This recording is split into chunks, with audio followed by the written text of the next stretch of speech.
Save Our Salmon all started when I was in 11th grade. That's when I learned Juanita Creek, the local salmon spawning stream in Kirkland, Washington, where I live, had only 3 salmon return to spawn.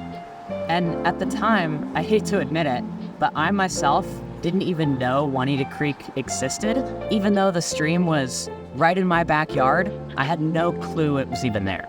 And so I would drive past this big blank 100-foot boring wall. And that's when I knew as an artist, I could use a creative approach. There were 2 problems. One was that we had big blank boring walls, but 2 was that not enough people knew about our salmon spawning streams. So by combining these 2 together, that's how Save Our Salmon Murals was born. And the first mural behind me is what started it all. My name's Austin Pasinich, and I live in Kirkland, Washington, just outside Seattle. I'm the artist and creator of the Save Our Salmon mural series, where I paint public art murals like this one all across Washington state, teaching communities how to be better stewards of salmon spawning streams. By using art and murals, we can teach the community through public art by brightening up blank walls and community spaces in the Seattle area, as well as using the art to bring in community members to hands-on learn about ecology and stewardship and how to care for our local salmon spawning streams. One of the biggest challenges I faced when I started doing my first Save Our Salmon mural was that I'd never even painted a mural before. As an 11th grader who had mostly painted small canvases, no bigger than a couple feet, it was really a huge step because I didn't even know what type of paint to buy. I didn't know how to seal up the mural and protect it, or how to do a paint by number. I didn't know how to do any of that.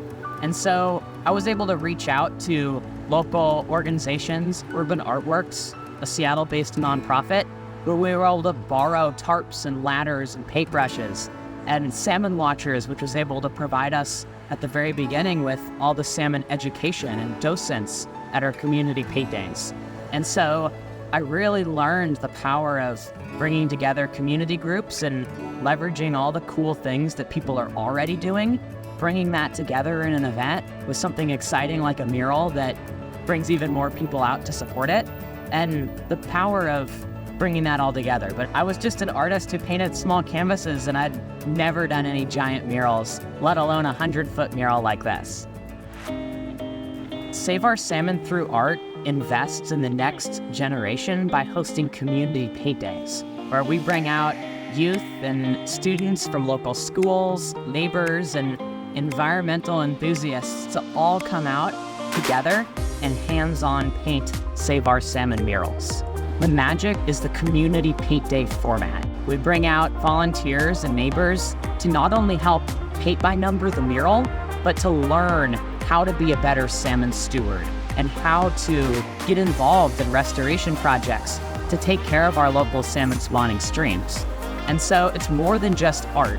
To me, art is so much more than just something pretty to look at.